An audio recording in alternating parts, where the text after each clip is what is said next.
Welcome back to the United Pubcast. Newcastle 2, Manchester United 0. And it's not, well, it is 2023, but my God, Larry, that felt like watching Ralph Rangnick, the dark days under Ole Gunnar Solskjaer, throw a little bit of Jose Mourinho in there.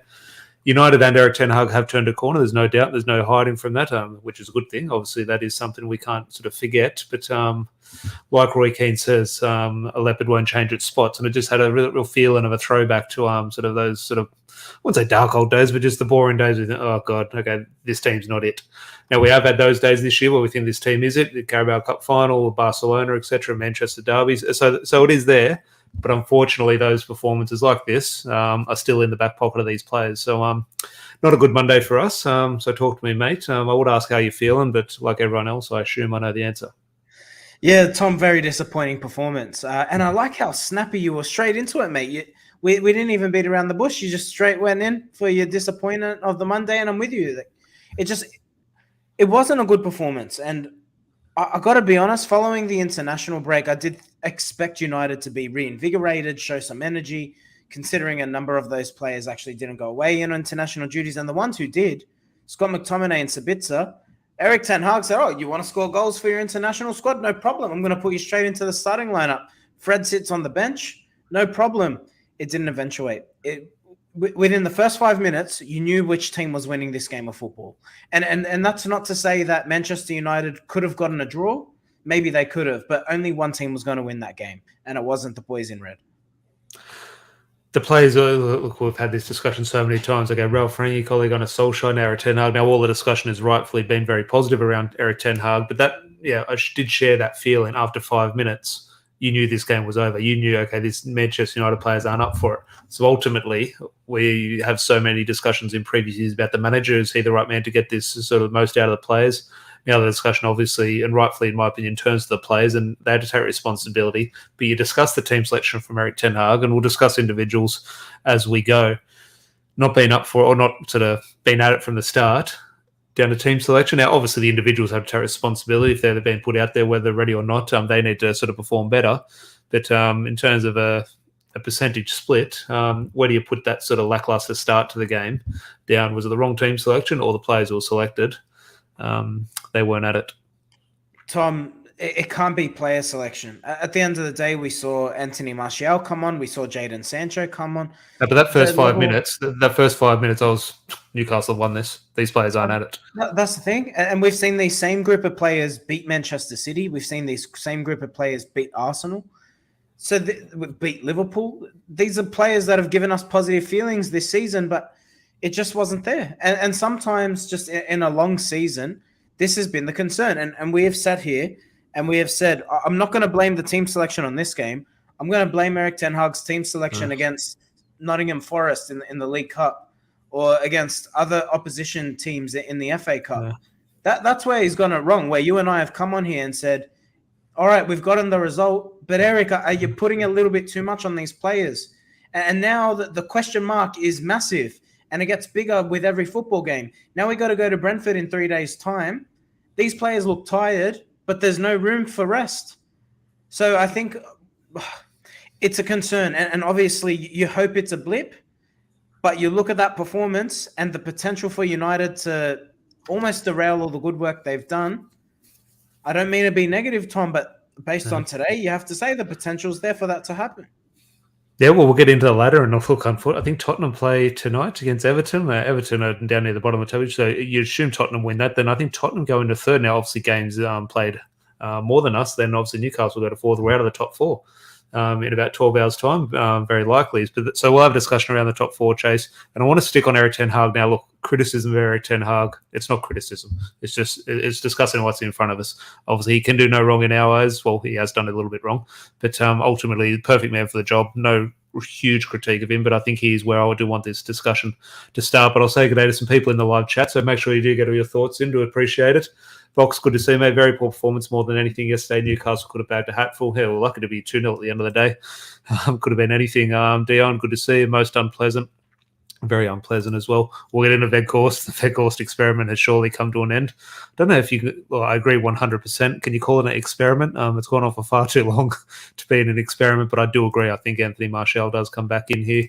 SJ, good to see. Away performances are concerned. Thankfully, our next two at home. We'll get it, the away record, which is sort of where I do start with my first sort of critique on Erik ten Hag. And George, good to see. Erik ten Hag got it wrong. Delo has been found out again. Wan-Bissaka has been the man for me post-World. Was Wan-Bissaka involved? I don't even think he was on the bench. I might be wrong. He was unavailable. He pulled out due to illness.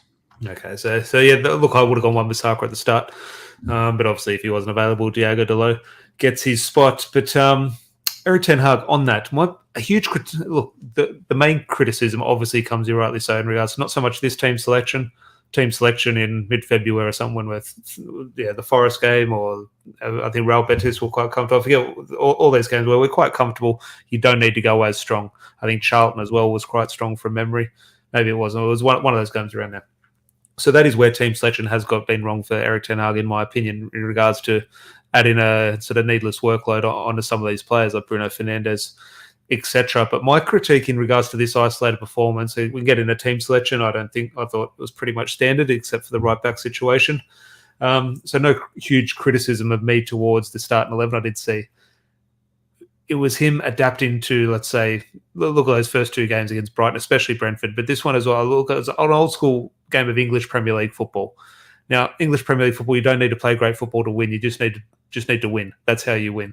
I know it's very simple, but you can't play tiki-taka football all the time. It's 9 times out of 10, it's not really a game of football in the Premier League. Maybe in the top 10. It was an energetic game. So that's where I look in terms of not just on the pit, not just the players, but the crowd. Newcastle were up for it. Obviously, it was their biggest game of the season. Obviously, wherever Manchester United go, we are their biggest game of the season. And I just felt Erik ten Hag brought it on himself. We've seen him sort of change his approach at times. You look at David De Gea against Brentford, when we're playing out from the back, it wasn't working. What did we do the next day against Liverpool? The next game against Liverpool, we pumped it long. Okay, so Erik ten Hag has shown he adapted. What I thought consistently playing out from the back, and to be fair, De Gea, I don't think his distribution was great, but it was probably better than what it sort of you probably expected in regards to the pressure we'll put under. So I thought he was fine from playing out from the back. But what playing out from the back did, any English ground, whether it be Old Trafford, Newcastle, Goodison Park, or someone in League Two, any English ground, fans will be on you if you're playing out from the back, because it shares excitement. The ball's near the goal, they want the ball to go in, so they will get excited. So the Newcastle players are up there, they're feeling the energy from the crowd, so they'll press in high. And something we're just playing time and time again, playing out from the back, and without Casemiro to come and collect the ball off that back four, eventually you're going to play yourselves into trouble. So the message from me from it wasn't working, we're getting caught so frequently. And look, was this the players' responsibility? They should change things, or was Erik ten Hag saying, no, I don't care what happens, you keep doing the same thing? I would sort of maybe lean towards the latter, that Erik ten Hag, this was a clear instruction. He should have changed it, in my opinion. Now, again, David De Gea wasn't woeful in playing out from the back, but we're playing each other sort of into trouble areas. And I just thought that is where we really went wrong. If we went long to Weghorst and McTominay, not that Weghorst is brilliant in the air, but if we started changing the dynamic of the game a little bit and played the game in their half, I think the game would have settled down a little bit. But we're playing into our own sort of defensive pockets at fullbacks like Luke Shaw and Diogo Delo, and that just energised Newcastle, energised their players, energised the fans, and it didn't turn into a game of football. Like, Newcastle might have looked brilliant. In regards to football, they weren't good. Oh, they're obviously a lot better than us, but it was just that they're feeding off the energy, and I think we gave them that on a plate for them. Yeah, but you're spot on, mate. At the end of the day, this wasn't a tactical masterclass. This wasn't a strong. Newcastle are now world class, and Manchester United are absolute toilet. There's no extremes here. The simplicity of this performance, and to give you a summary of the performance, Manchester United were out enthused, out energized, outran, and it was as simple as that. It just did not turn up. And I know it almost sounds lazy, and maybe people don't like hearing those terms. It's the truth. And it's not that those players went out there trying not to give all they can for the shirt. It might just be as simply down to fatigue. But I don't know what the reasoning is. That's between Erik ten Hag and the players to figure out. But it was just lackluster, Tom. And I'm really, like I said, I'm really concerned about what this means for the rest of the season. Well, we'll get into top four in a little bit, but just on that, sort of, we'll shift it back to the players, because as I said, I always fall on the side of the players are the ones who do need to take the responsibility. But in regards to whenever we have a game like this, the 7-0 or the 4-0 or now the 2-0, whenever we lose a game, 9 times out of 10, our first reaction as fans, and a lot of it sometimes is stemmed out of frustration, it says, they don't care. They're not trying hard enough. Put a shift in. That's one of our go-to arguments. And sometimes it's wrong, sometimes it's right, sometimes it's wrong, in my opinion. In this one, I don't think, maybe you can sort of have a different opinion and let me know. I don't think it was so much to play, they weren't trying or there was no effort. It was an attitude thing. And again, not a poor attitude as in regards to they walked out thinking the game was won or that they didn't show Newcastle respect or anything. It was an attitude more so in the lines of like just a winning mentality. Okay, things are going to be hard. Okay, Newcastle are going to be on top of us. They're going to provide a little bit of energy. How do we deal with that? Okay, can we dig in Let for me 5 ask you a minutes? question on that, mate. So obviously Manchester United, and just from the new year, so January to now, we've had it versus Barcelona twice. We've had it versus Arsenal. We've had it versus who else did we verse? We've had it versus Liverpool, obviously. Manchester City, we had a big win at home. You look at all these big games, and obviously Barcelona is the big one for me. Barcelona at home, we managed to run out victorious. Do you look at that as almost in these players' minds? Do you think it's almost made them complacent? Again, not intentionally, but I look at that Barcelona game in particular, and I look at the inconsistencies that have since followed, and I'm just wondering, when you verse Barcelona twice and you get a positive result twice, and then you have to go and verse Newcastle, I imagine that's quite difficult because your mentality has to be, well, if I can beat Frankie de Jong and Gavi and all these other brilliant young players, then surely I can beat Sean Longstaff and Saint Maximin, and you know what I mean. It must be quite mentally difficult. I think that's what it's not so much. It's not so much a criticism of their attitude or their mentality. It's that's what their mentality is. Exactly. Okay, to be the best, you need to be a little bit more consistent, and that's why I go. But you mentioned that in regards to that attitude and that consistency in your mindset. You look at Roy Keane and what he said. Now, at the time, I was a little bit, calm down, Roy. Like, just let the players enjoy it. But looking back in terms of you tied into that point there, maybe he was right. He said it was the game after, I forget which was the game after the Carabao Cup final. I forget it was someone correct me in the comments. It was a league game at home. No, it wasn't Liverpool. It was at Old Trafford against someone. It might have been an FA Cup match, potentially, maybe West Ham, I think, maybe. I forget what it was. But Roy Keane made the point that these players are celebrating a bit too much. Now, I said, calm down, let them enjoy it. But on the pitch before that West Ham match, if it was West Ham, was the game after where Bruno and Harry Maguire brought the trophy out onto the pitch. There was that. David De Gea got a presentation. The women's goalkeeper got a presentation. There were 5 or 6 presentations before the match in regards to a 1-1 trophy. Suddenly we're sort of bringing all these parades out. And Roy Keane was saying, calm down, it's the Carabao Cup final. You've got a game to win. And ultimately, in regards to that complacency, which you sort of allude to, I'm not accusing the players of it, but you can see potentially sort of snippets of it appearing. And that's the thing. It's not a criticism of the players because, again, it's like if you're doing... Everyone in the comments will relate to this. When you're doing maths in school, you just destroyed the biggest equation that you've ever been faced with. Algebra, smashed it. And then you get told to do some multiplication after that. 4 times 4 in a bracket, times 6 divided by 2.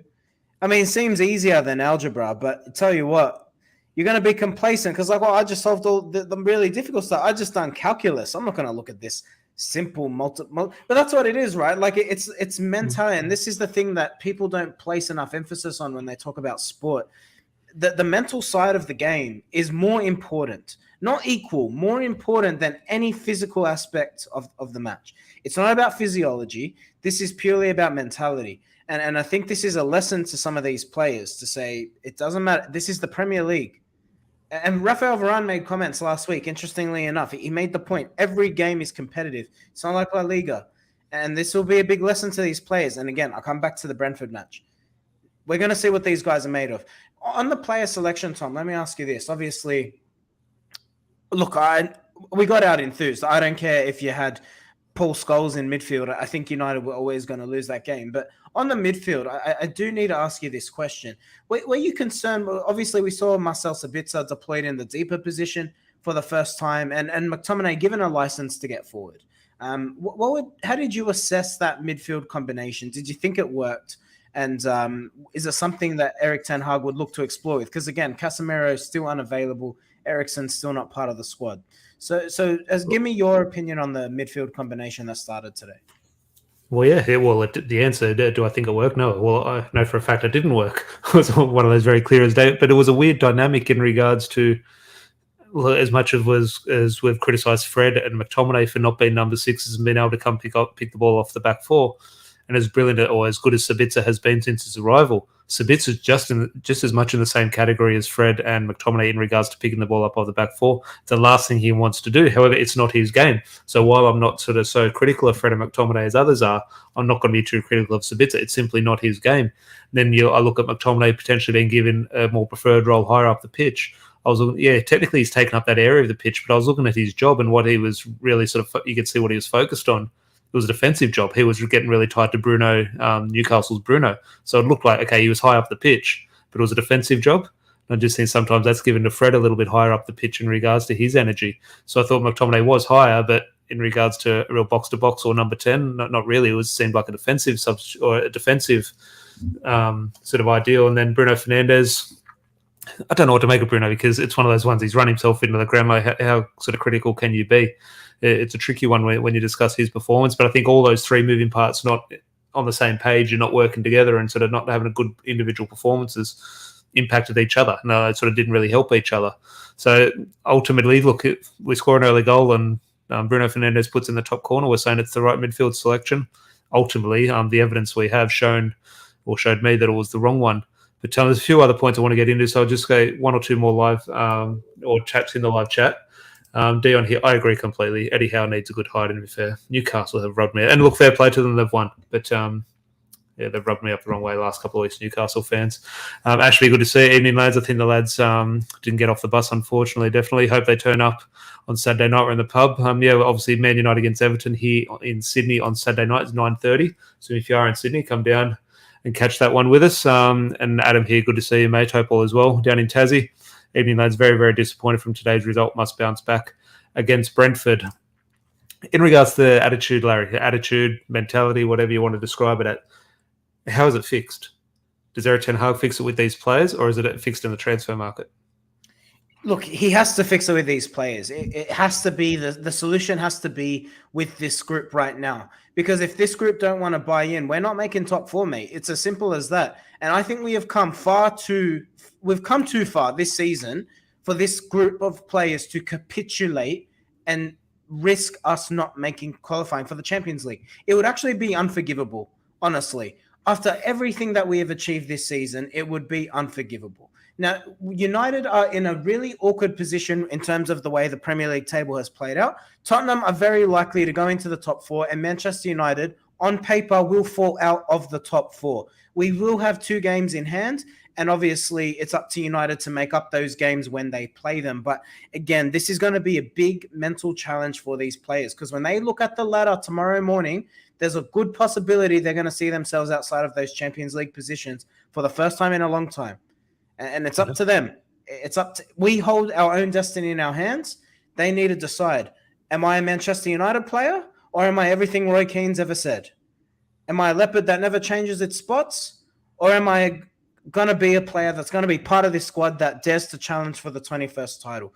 Now or never, we're going to see what these guys are made out of. Now, again, we have to be proud of all the achievements that have been made this season. We've won a trophy. Yep, that's fantastic. If we fail to make top four, this season will be known as we won the Carabao Cup. It's not good enough. I agree. But if we don't win the Carabao Cup and we get top four, is that good enough? It would have been acceptable for this season, yes. Because you have to remember, mate, like, again... But then is a trophy acceptable? Like after 5 years without a trophy, is that acceptable? I agree, but it's just... I understand what you're saying, but the reality is finishing in the top four, rightly or wrongly, is simply worth more. Manchester United need to finish in the Champions League positions, simply for the position that the club carries itself to be, right? Did Arsenal need to finish in the Champions League positions last year? Yeah, but here's the thing. Arsenal won't sustain this. You look at that squad. Do you expect that squad to fight for the Premier League next season? They're not going to. It's not going to happen. Yeah, I don't. But I didn't think they'd sustain this title challenge. All right, but no one thought Leicester would sustain their title challenge, and they did. And then they fell off. I feel like you can't put Arsenal and Leicester in the same category. I can't put them in the same category because that Arsenal team is wank. It's not good. It's not a good group of players. Yeah, but that Leicester team could get relegated the following season. That could have got relegated the following season. It almost got relegated. It won the title. You wouldn't have been shocked if it got relegated. Arsenal aren't going to get relegated next season. No one expected that Arsenal team to finish fourth, let alone first. On paper, not a chance. So, again, and that's not to take anything away from Arsenal, but in terms of Manchester United's rebuild, this is Erik ten Hag's first season. This is Mikel Arteta's fourth season in charge of Arsenal. The clubs are in different paths in terms of their trajectory.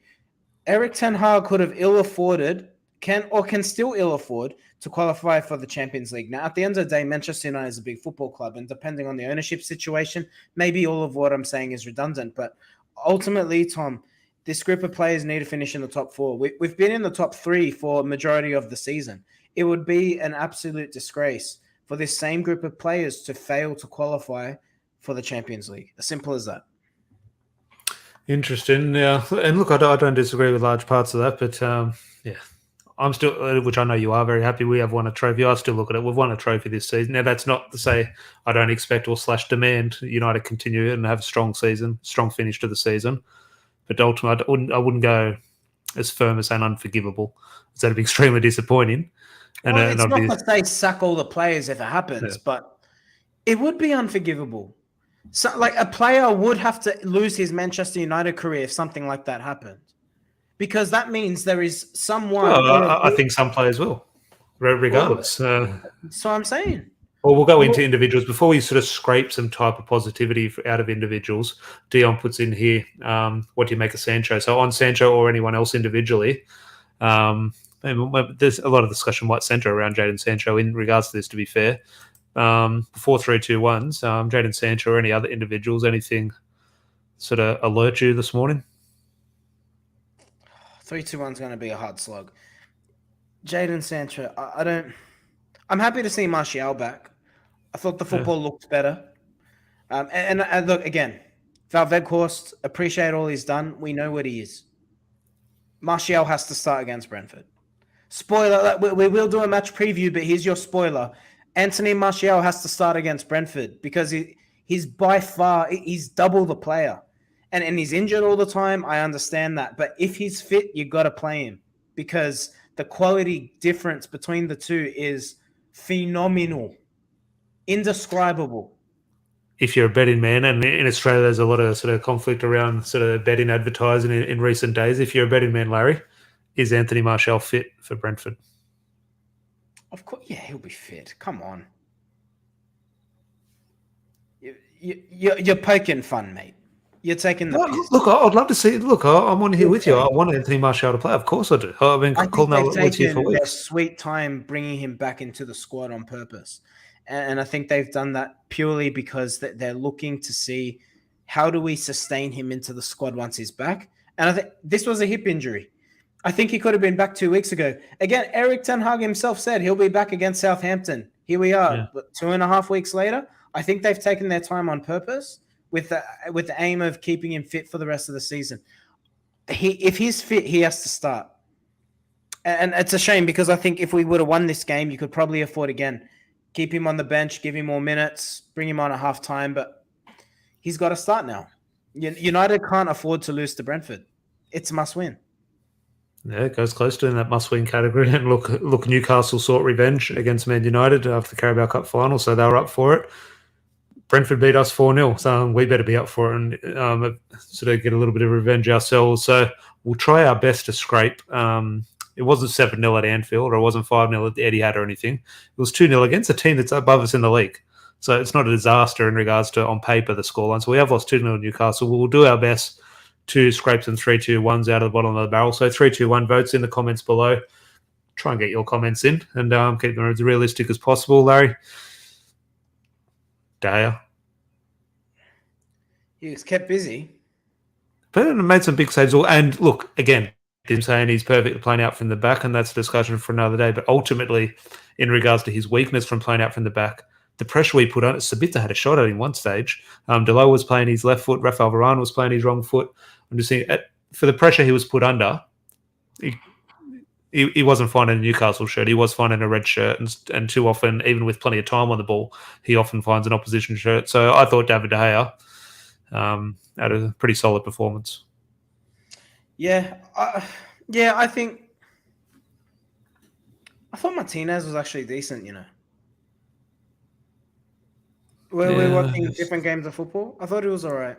He'd be my second point. I see a few here. He'd be up for 2 points for me. Boxy is saying De Gea for 3, Martinez, Anthony Martial. Dion agreeing with you, 3 for Martinez. George going Martinez, De Gea, Sabitzer trying to do a job. I wouldn't agree with Sabitzer, but Sabitzer was woeful. I thought he wasn't good. Again, maybe not his fault because it's not his natural position. Yeah. But there was they should have scored off at Newcastle. I think was it Joe Willock? Someone, if it was in the first half, he just didn't track his man at all. He just stopped running. Yeah, I remember the blood blazed over. That's actually shocking miss by Willock. Anthony had a chance at the end. And look, Anthony, he goes into potentially my one as well. And it was the weird substitution. I thought Anthony was sort of getting into the game. And ultimately in that final third, when he's on the ball, you need a little bit more. You need that. He looked better, Anthony, I thought he was all right. I thought if we got a draw out of the game or a win, it was going to be man of the match for us. Ultimately, I had a very different discussion, and our focus is on that defensive third because that's where the action was. So I wouldn't lose sleep over Martinez for 3 points. De Gea, I thought there was a big save at the time of the pressure we put him under. I thought he dealt with, but I'll throw it to you. A few people said Martinez in the chat, so I'll throw it to you for 3 points, and we'll give the 2 points. I'm finding it hard to defend De Gea with everything at the moment. And the reason I say that is if this was 10 years ago, I wouldn't be arguing with you about 3 points. But fundamentally, there is something lacking in his game at the moment. And again, I still see glimpses of that today. And for that reason, I struggle to give him 3 points. There's nothing. Now, again, United, Martinez was playing out from the back. Playing out from the back. You got David Ray from Brentford. Do we win that game because he's in goal? Yeah, it's a valid point. All right, I'm with you. I'll go De Gea 3 points. Martinez for 2 points, absolutely. 1 point's interesting. I think I agree with Box, And again, people say, "Oh, of course, I'm choosing Martial." He looked good. Anthony when he came on. I thought Anthony was good. And Anthony, look, not to be critical of other players, not trying. As I said, I'm not saying they weren't trying. Anthony definitely does try. I just see they just have a little bit of effort and bite. He's got that desire. And again, not that others don't have that desire, but I thought he's hard done by in regards to getting subbed, and you could see that on his face. He was saying, "Hang on, Eric, what's happening here? Something's going to happen." The shits. You see Martinez's reaction when he came off. Yeah, but I just thought Anthony. He was thinking, "Look, if something's going to happen in a red shirt day, it's going to be me. Taking me off ain't going to help things," and it didn't help things. You know what I liked about Anthony's performance today, Tom? In one-on-one situations, he had his fullback a few times. There was a bit of trickery. Yeah, he looked fast. He looked good today. In saying that, I think Burn is bloody. Yeah, well, he had him in the League Cup final as well. To be fair, he may be just one of those players. The talent, obviously, you just see the physical difference. Maybe Burn's not a natural fullback. He's not a natural player. He's not a natural footballer. I don't know why he's there. He's there because he's from Newcastle, apparently. If you had to play Burn, or if you had to buy one player, Burn or Fred, who would you buy? Oh, no, Fred's given me some joy. Frustrations, of course, but there's something there. Dan Burn is just, I don't know. Yeah. Not for me. But look, I'll go 1 point for Anthony. But I'd personally go Martial, but I'll leave it to you, mate. If you say Anthony, no qualms. I'd say Anthony just had more time on the pitch. He did a little bit more than, and that's not to say Anthony Martial didn't have a good impact when he did come on. But ultimately, Striker gives a little bit more, and that'll hopefully come with more minutes. So I'll pull right there and go Anthony for 1 point. We'll go, what did we say? What were the 2 points and 3 points? Martinez and De Gea, or De Gea and Martinez? 3, Martinez 2, Anthony 1. Okay, that just about does that one. And here's a question for you, Larry. Box, Burn or Weghorst up front? Well, Burn would win some headers. Weghorst can't get his head on anything at the moment. Weghorst was not good today. He wasn't. Look, at some point, we need to stop saying, "Oh, well, he puts it in a shift." Yeah, that's great. Yeah. He plays for Manchester United. That is the bare minimum. Putting in a shift is the bare minimum. By the way, I'm sorry. Okay, we have all applauded Marcus Rashford this season, and rightfully so. Did you watch do you see how much Anthony Martial runs when he comes on? He runs twice as hard as Marcus Rashford. You're preaching to the converted. You're preaching to, and look, love Marcus Rashford, but you're preaching to the converted. I've made this point clear because I watched the game, not better or differently. I just watch the game differently to a lot of people, and I often don't find myself watching the ball. If the ball's at left back, I'm watching what's happening at right back. And Marcus Rashford, as brilliant as he has been, is the laziest footballer you'll ever see. He does not do the hard work off the ball. Now, yes, when you see him come on camera and the ball's there and him closing down, yes, you see engagement and you see action. That looks like hard work. The proper hard work is when the ball's 60 metres away. Are you making a 20-metre run that is not going to make any difference in the world 9 times out of 10, but you're going to do it anyway? That's hard work. Or when the cameras aren't on you and sort of whatever you do isn't really going to impact anything, but you have to do it anyway. He refuses to do that way. Anthony Martial gets that work done. And again, Marcus Rashford has been absolutely brilliant this season.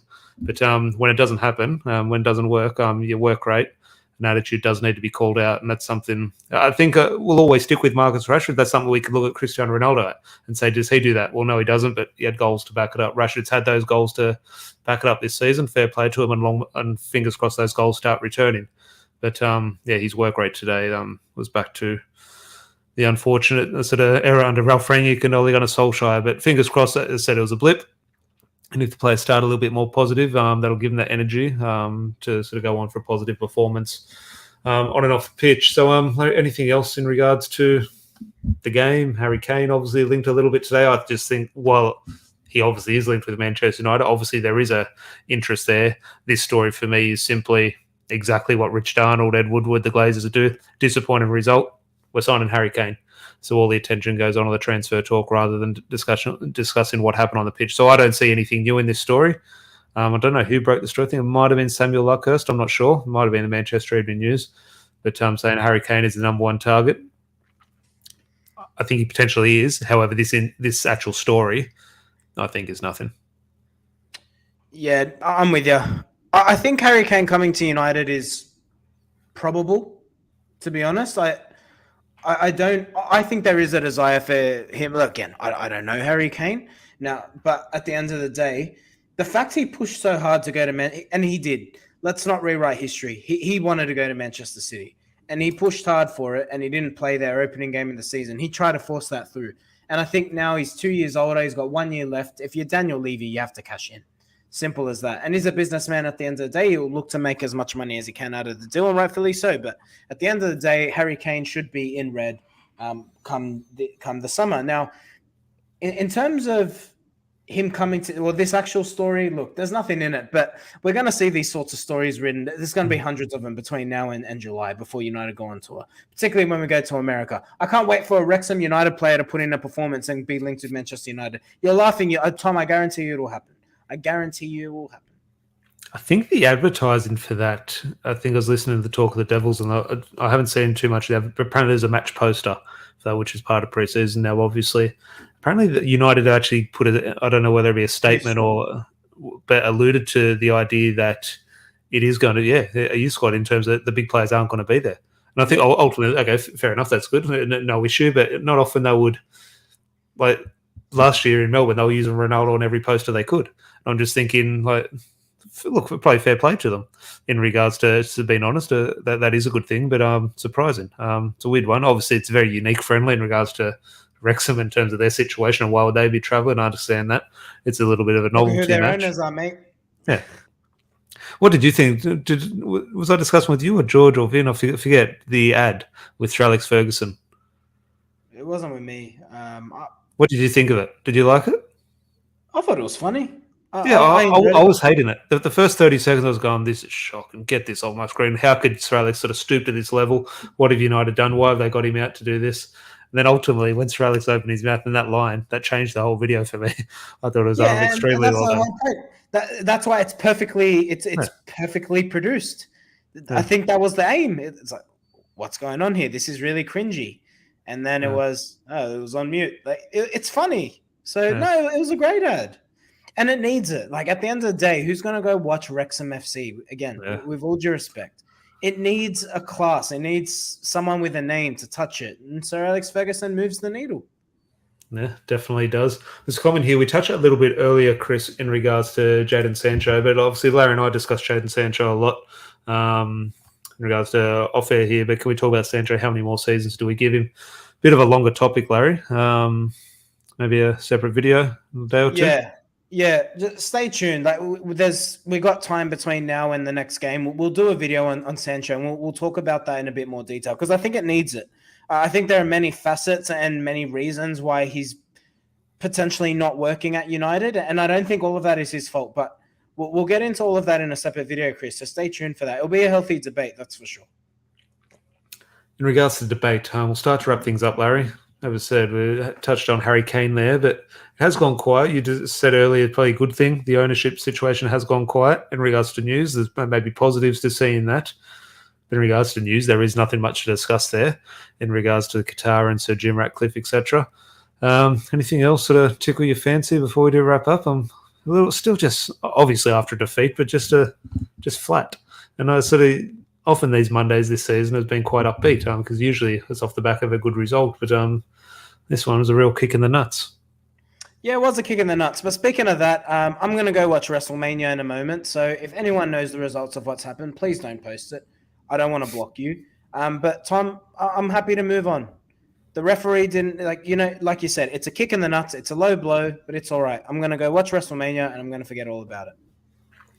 Yeah, definitely. While you're watching WrestleMania, I'll be teeing up for Sunday at the pub. There's a huge UFC card, so that'll be my combat sports viewing for the weekend. But it's a while away now, isn't it? To be fair, United have 2 games in that meantime. Obviously, Saturday night and Thursday morning here in Sydney. But hopefully, everyone got something out of that, whether a little bit of therapy or a little bit of joy. Hopefully, you did enjoy it. We do appreciate everyone in the live chat. As always, the comments always just sort of very normal and respectful and sort of level-headed. Some of my other tweets and sort of other big channels is absolute chaos and sell this player, sack him, get rid of this guy. So I do appreciate the sensibility in there. And Larry and I will be back, as I said, with the Jadon Sancho video maybe the next day or two. Then obviously looking at Brentford previews, Brentford reviews, Everton previews, reviews, etc. So stay tuned for all that. Make sure you hit the subscribe button, leave a like on the way out. And Larry, chat to you soon, mate. Cheers, mate.